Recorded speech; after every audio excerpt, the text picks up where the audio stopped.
Welcome back in to episode 4 of Hangin with Mookie Cooper. This is not Mookie Cooper. I'm Gabe DeArmond, publisher of PowerMizzou.com and your host here every single week. We'll get to our conversation this week with the Missouri sophomore wide receiver in just a minute. But as always, first want to let you guys know about our sponsor, the guys who are making this show possible, giving you a little bit of an inside look at Mizzou football with a guy who's there every single day, every week. That is the Bruning Law Firm in St. Louis. The Bruning Law Firm helps people who have been injured in an accident started by a father and his two sons, all former Mizzou grads.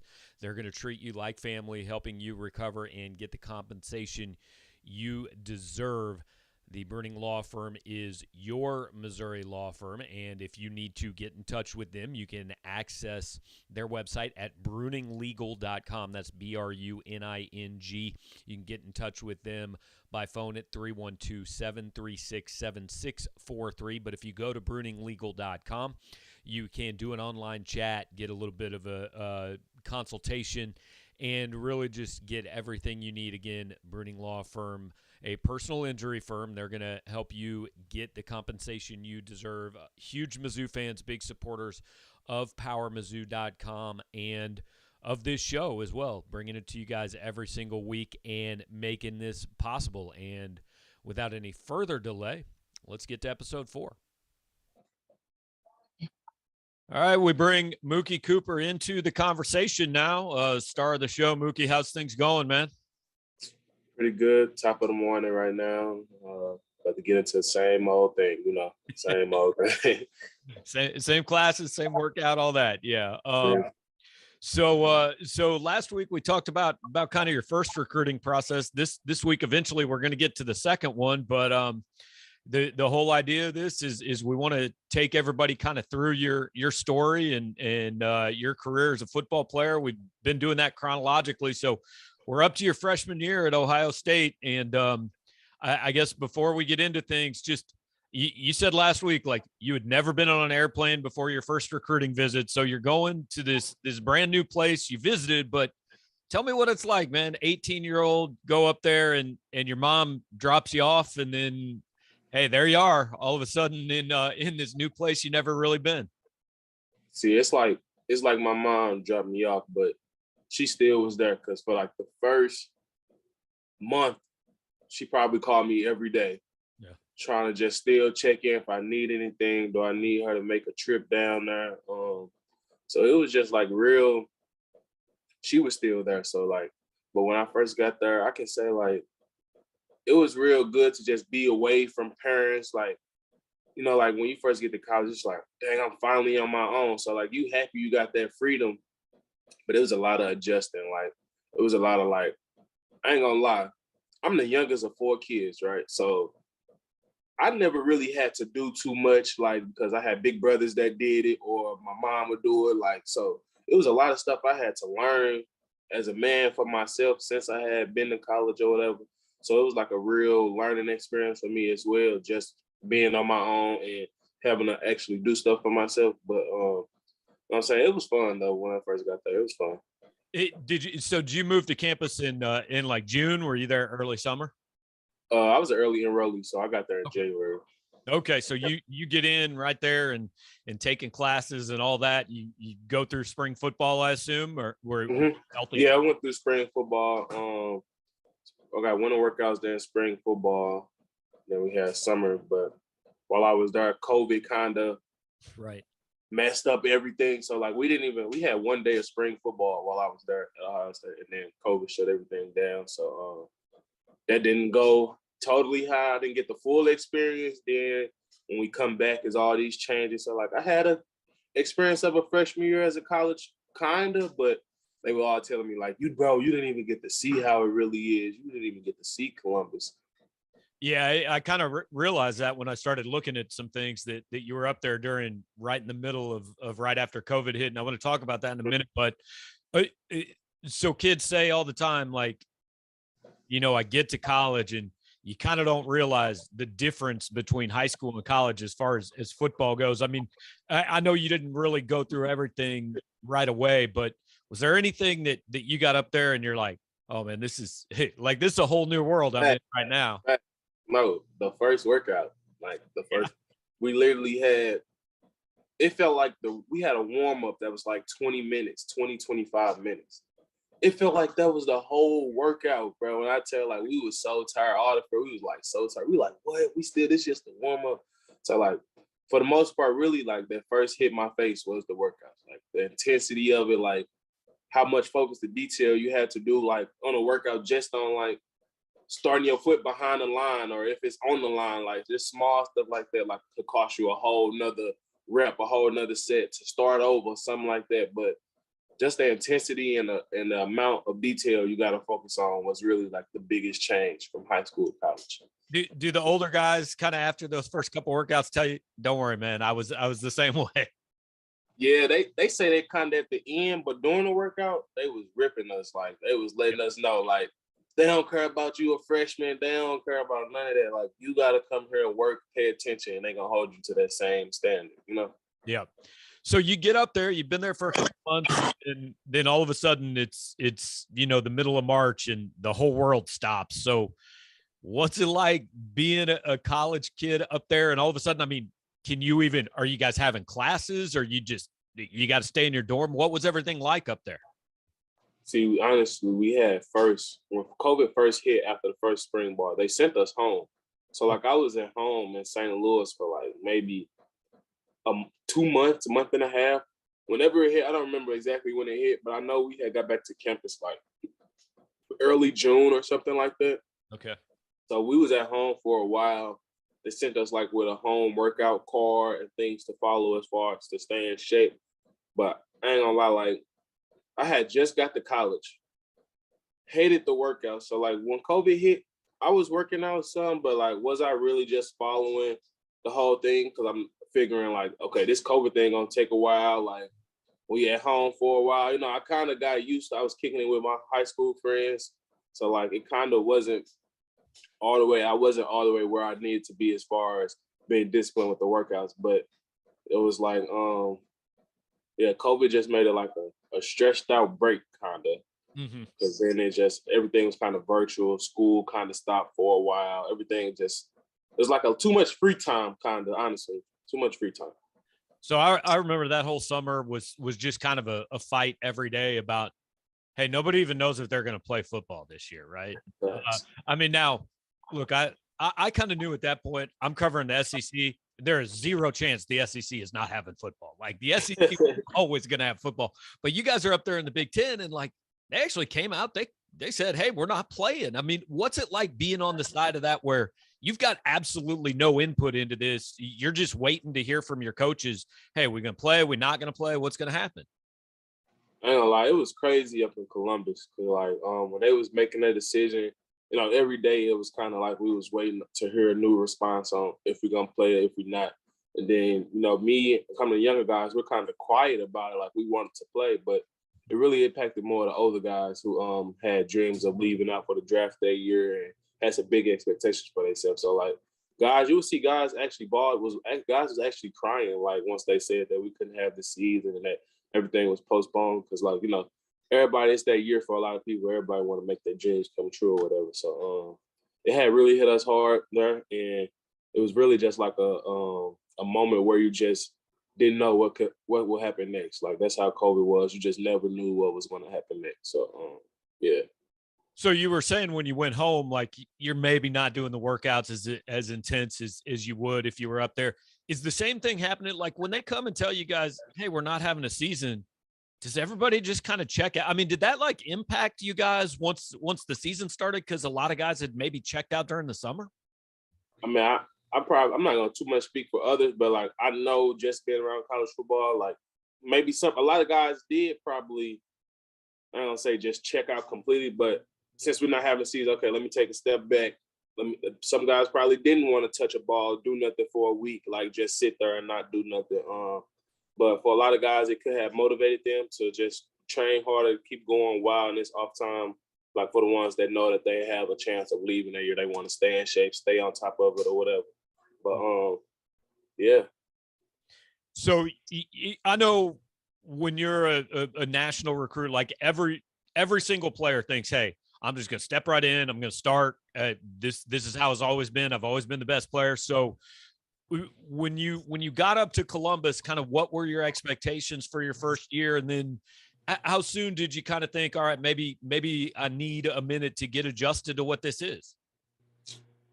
Shoot, I ain't gonna lie. Like after the first workouts, like I knew I had to make some adjustments. Like because I ain't gonna lie, I was dead. Like I would be dead after the first workouts because like I didn't play my senior year, so like Right.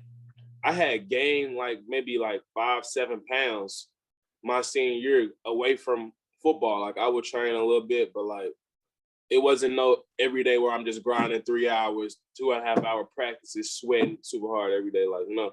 So like I gained some weight there. So once I got there, it was already a little bit hard on myself because I got this new weight. My back used to be hurting a lot because I was just heavier than what I normally was, and I had to lose all that weight. So like if you see a picture of me when I first got there, I was a little heavier than what I am now or whatever. But yeah, like and then once you get there and you just seeing all these kind of like those were some grown men up there, I would say. Like I was 17 when I first got there. I turned 18 in January.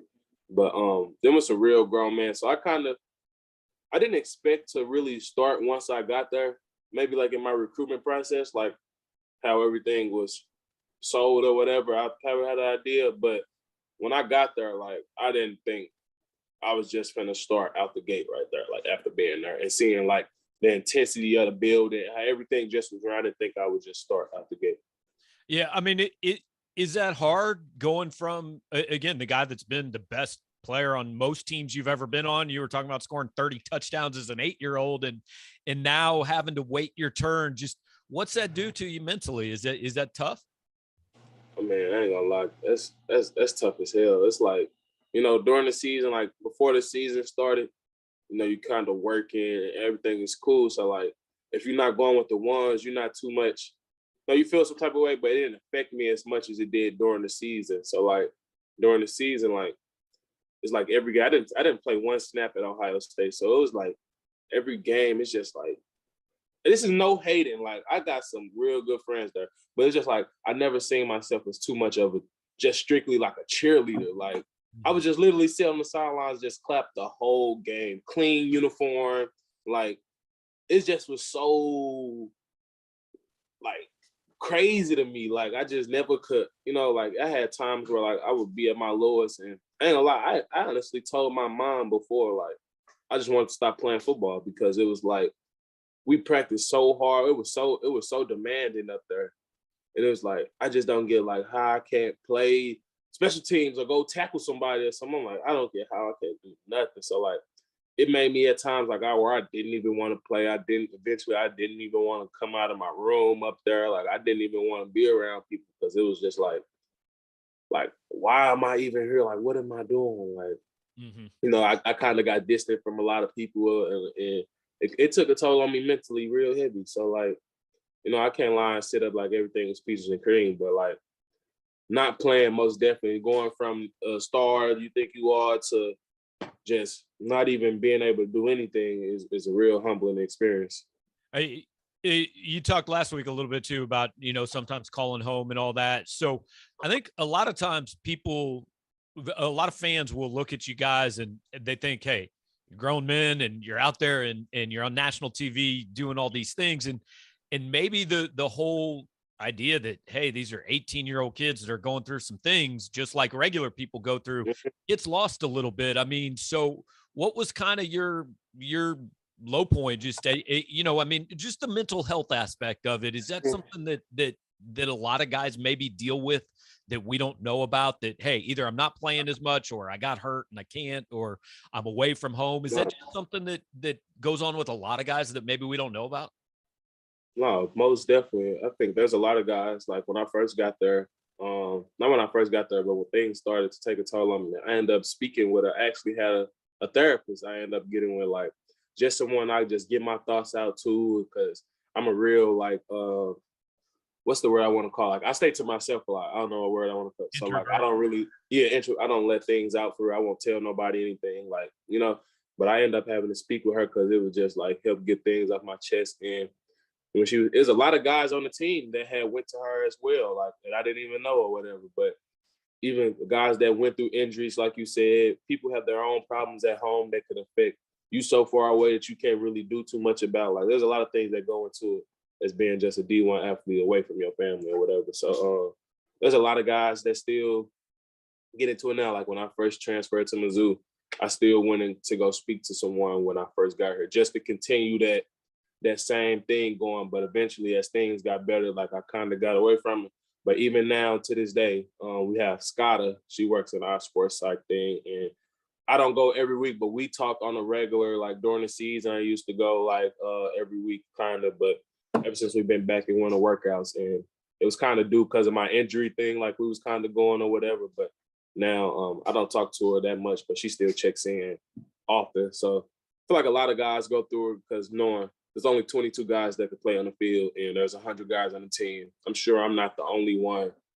I'm sure I'm not the only one who has these same type of problems, you know? Mm-hmm. Yeah. And anybody watching, I mean, like if you take two things out of this, first of all, hey man, they're football players. They run faster than we do and all that, but they deal with all the same things. And there's no shame in any of that, which I think we've made a lot of strides in the last few years. Like 10, 15 years ago, no way a football player is talking about, hey, I'm going to see a counselor, right? But now that's okay, which I think is great. So you're going through this year and hey, Ohio State's in the national title race like they usually are and all that, but you're not playing. So when you look back at it, and I want to be clear, like none of this is meant to like talk bad about Ohio State, and you've said Facts. I won't even do that. Yeah. there. Like that's not at all the point. But looking back, when did you kind of say, you know what, maybe this isn't the place for me, and ultimately, when did you kind of make that decision? Hey, maybe I need to look for something else. I could say like maybe like after like the fourth or fifth game, I kind of start getting like a feeling of like, I don't know if this is what I want to do or whatever. Because, you know, like the first game, it was cool. Like I didn't trip, but like just sitting after there, once it started getting like, just sitting there for so long, a college game is so long if you're not playing, like it's just so long. So I just be sitting there thinking. So like the middle of the season is kind of when I start thinking about it. And then there was one strength and conditioning coach I was real cool with, who I would speak to him about on the side, like whenever I had to go lift weights, and we'll talk about it. He'll try to give me advice or whatever. But I had finally made that decision during like I was going to do it after we played Michigan State towards the end of the season, probably like week 10 or something like that. And then after we played the Big Ten championship versus Northwestern is when I finally had made the decision, like, yeah, I'm going to leave. Okay, we'll get into the next steps of that in a minute, but you said something interesting there. So how much respect did you gain for like maybe some of these guys who come to college as a walk-on and hey, they come in knowing probably they're not going to play a whole lot, you know, and they still go through every single bit of work and preparation and everything that all the other guys do. Did that give you a different perspective on, hey, maybe some of these guys that come here and aren't stars and don't see the field all the time? See, yeah, like there are guys that do that, and I totally get it. But it's like, see, me, like this is my honest way I was thinking about it. Like the way my life is, the way my family set up is, like I just don't see myself. I don't have as much time to wait for. Okay, maybe if I don't go as fast as I want, but I don't have the time to wait for the opportunity, at least to try and go for my family. You know what I'm saying? Like a lot of guys. There are guys that leave in 3 years from Ohio State, but they have a lot of older guys that go there because you stick through the program for so long and then you wait finally for your shot or whatever. Like, I just didn't have the time to be waiting for this is what I was trying to do. So, like, that really what motivated because I got a lot of people, a whole bunch of people that's depending on me with this stuff. So, I just felt like it was the best business move for me and my family. So, that's what led to me actually making that decision. So when you do decide to leave, what's the number one? Is the number one thing just, hey, I got to find a place I feel like I can get on the field? I mean, you said out of high school you didn't look at depth charts and stuff. When you made the decision to leave, did you start doing more of that research the second time around?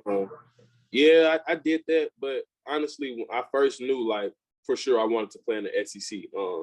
I just felt like, I don't want nobody to take this the wrong way or anything, but I just felt like the SEC has a lot more guys and players that come from, I feel like, that I can relate to, that come from similar type backgrounds. I can say that. Like, I feel like the SEC is a lot more savagey. I'm just gonna say it like that. Like, it's a lot more, you know, like, I just feel like it's a lot more guys like me that come from my same type of situation that can relate. So I knew I wanted to be in the SEC, and it really had just came down to like Florida, Georgia, and Mizzou. Okay. That's what it came down to. Did you talk to coaches at those other two places too then? Yeah. Okay. Yeah. So what was ultimately the thing that's like that made Mizzou win out there?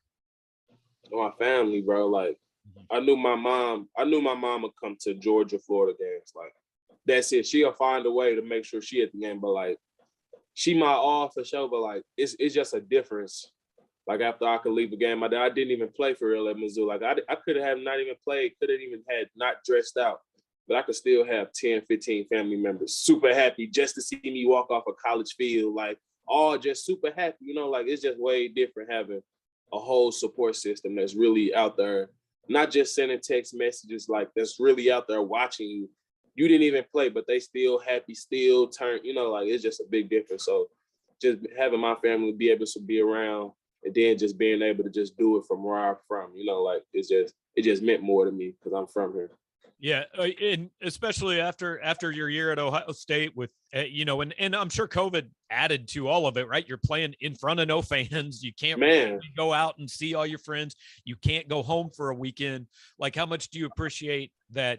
Hey, after a game, I go out to dinner with my family. Then if I want to run home on Sunday, maybe I got a couple hours I can run home on Sunday. Yeah, like, anything that go on, like, if I want to go back to St. Louis, easy drive, I could make it right back, come back. Like, anything that happens, I could easily hit the highway. It's one highway, shoot to St. Louis. Like, it's just real convenient for me and mine. So that's what really had settled the decision for me. So, I mean, it's kind of weird because I guess you were technically still a freshman last year, right? And you could theoretically still have another 3 years in college, but you probably feel like you've been in college for a long time. How much did that year at Ohio State and then the process and coming back home just kind of change your whole outlook and perspective on not just football, but just on everything you've been through the last couple of years?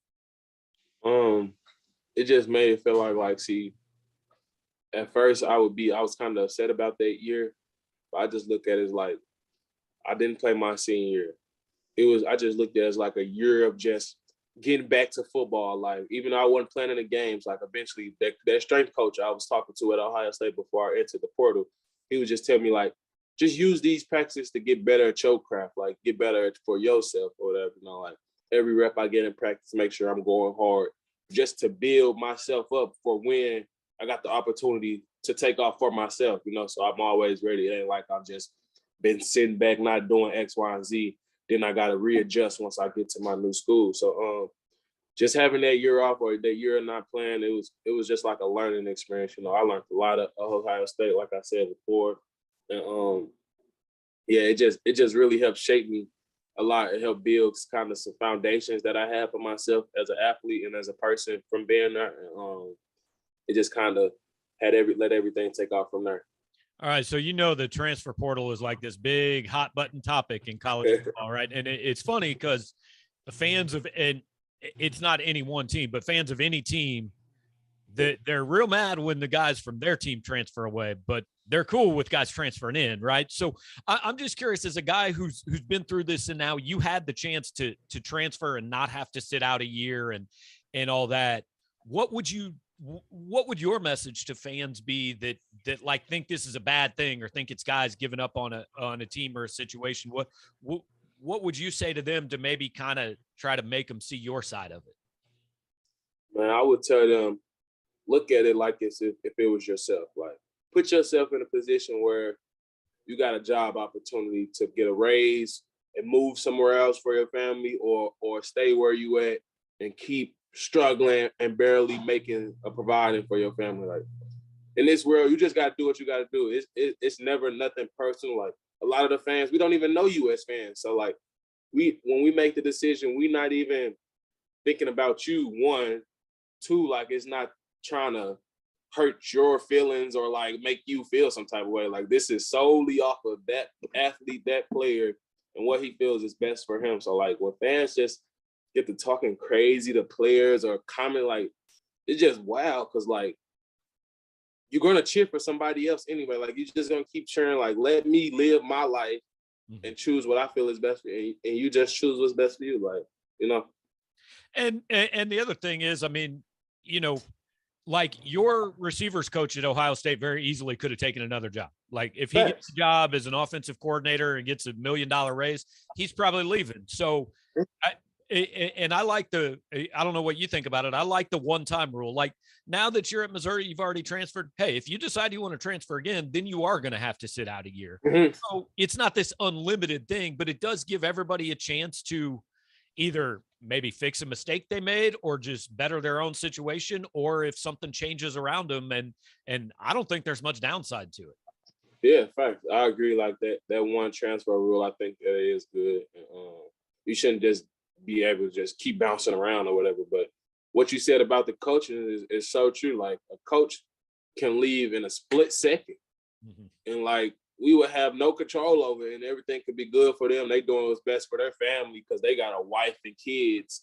But we doing what's best for our, even though we don't have that, we still doing the best for us and our family, you know? So like, they just got to look at it from our perspective and try to step in our shoes if they could. And players, like you said, you've still got a lot of good friends from Ohio State. And I'm sure some of the guys maybe that have transferred away from Mizzou here in the last 12 months, you're still close with them. I mean, it's nothing personal between players.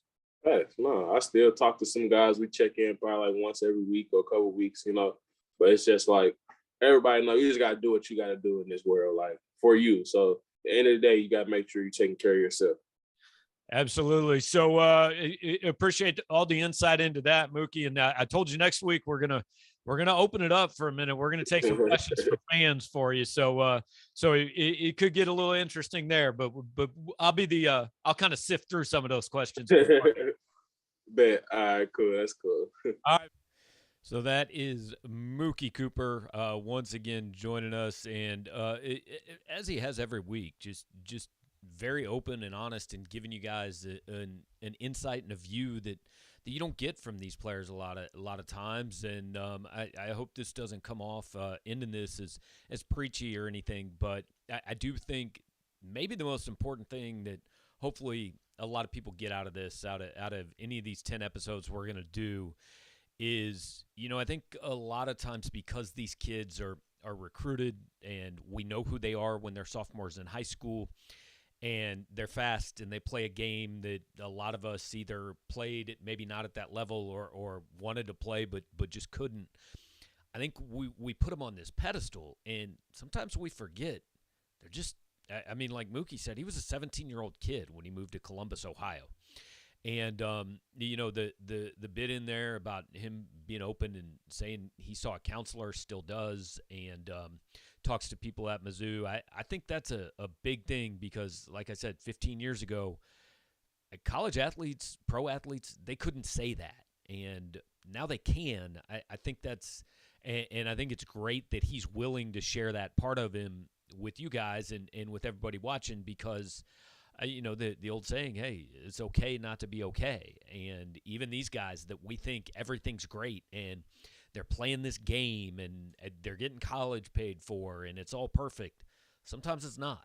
And, you know, I appreciate Mookie just giving you guys a look into that window and sometimes, hey, maybe we think about those kids who aren't playing as much as they want to. And, yeah, we want them to play better and produce more and all that. Well, nobody wants it more than they do, and it's rough on them too when that's not going well. So appreciate everything that he had to say specifically on that topic. Everything else too, I thought it was a really good episode and hope you guys enjoyed it. But that specific message I think is something that hopefully resonates with a lot of people and maybe will stick with people when they're watching when you're watching games this fall and things like that. So appreciate Mookie for doing that. We're almost halfway through this 10-week deal. As I said, next week we're going to take your questions. We've started a thread on Power Mizzou.